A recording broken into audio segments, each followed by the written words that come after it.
Hello everyone, welcome to IRA Smart Start. I'm Aaliyah Dhawan and I'm here to start a new chapter for grade 7 chemistry, which is fiber to fabric. So let's get started.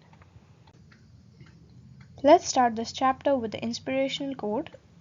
The way to get started is to quit talking and begin doing. This quote is by Walt Disney. Learning about fabrics, how they are made, and their quality is really important in about any field, be it sports, where clothes have to be aerodynamically efficient, or in wars, where clothes need to be bulletproof, while others need to camouflage or hide you. So, clothing and fabric is a really important subject that's pretty important to just about everyone. You can in fact use the knowledge you'll gain in this chapter to select a birthday gift for your mom or maybe advise her while shopping. If you touch jute, it's quite rough, right?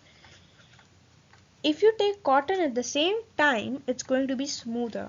This is another type of material. If you take wool, I will say it's rougher than cotton, but at the same time, it's softer than jute. If you take silk in contrast to them, it would be very soft and smooth. Probably why we call things silky as we refer to them as soft or smooth.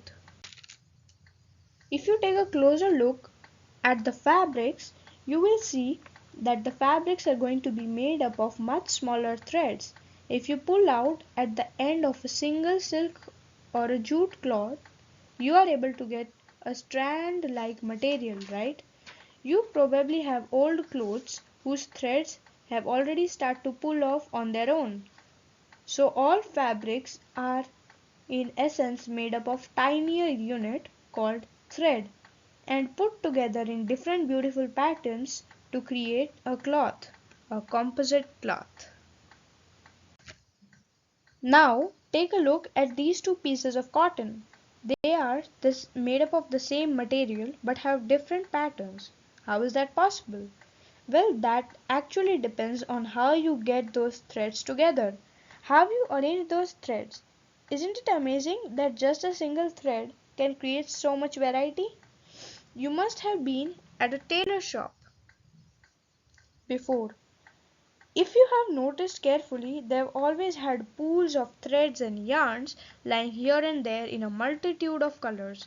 And if you've touched them, you would have noticed that several threads are going to have very different textures because threads can be made from a variety of materials, be it wool, cotton, jute, or silk, giving them the different characteristics.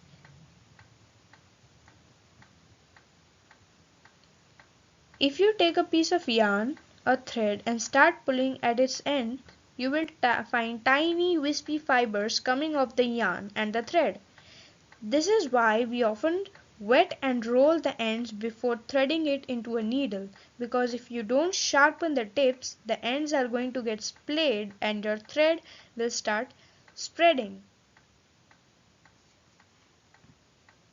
If you have owned something made of wool, you probably have felt this tiny little fuzz coming out when you pull the fabric a little bit. It makes your beautiful sweater look older, right? Can't help it. It is the natural or inherent property of wool. This phenomenon can be explained by the process of creating threads because all these threads are going to be made up of different materials sourced from different sources.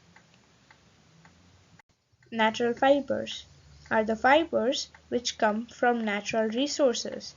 By natural resources, I mean living organisms like wool from sheep and cotton from cotton plant and silk from silkworms.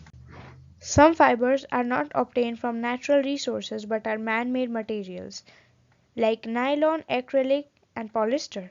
These are all man-made or artificial.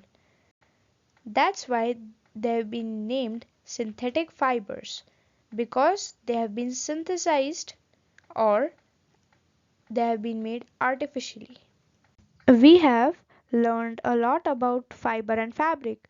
So if we actually think about it, there's something we need to follow, a process when a fiber becomes a thread or a yarn, which then becomes a fabric. So let's do that for cotton. Let's head off to a cotton plantation. Cotton is known for being grown in hot, sultry climate with black soil. The balls on these plants are the fruits of the cotton plants.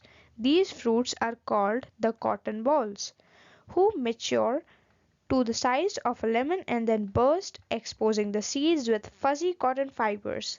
These cotton balls are plucked and fibers are separated by hand. These fibers are separated from seed by combing them. This was done by hand in olden days. Now we have machines to help us. This process is called ginning. How do we get these gorgeous smooth threads from these fuzzy, messy cotton balls? It's through a process called spinning. This concept is not actually very new to us. Many of you have actually made a wig for Diya at home, or have at least seen someone make a wig for Diya at home. During Diwali, maybe? Most of you, right? It involves taking a piece of cotton like this and rolling it outwards until the fibers are spun or twisted around themselves to make a yarn. And this is what you use as a wig. Cotton yarns are made the same way, either by hand or with the help of machines. In the olden days, they used an instrument called takli. It has a long, slender spindle with a disc-like structure made of brass. It uses the same motions we use while rolling cotton by hand. You wind the cotton fibers around the spindle and then spin the needle like a spinning top. And as you spin, you pull on the free end of the cotton fibers to thin them out and lengthen them by twisting them together. It is very useful in spinning thin fibers like cotton and silk.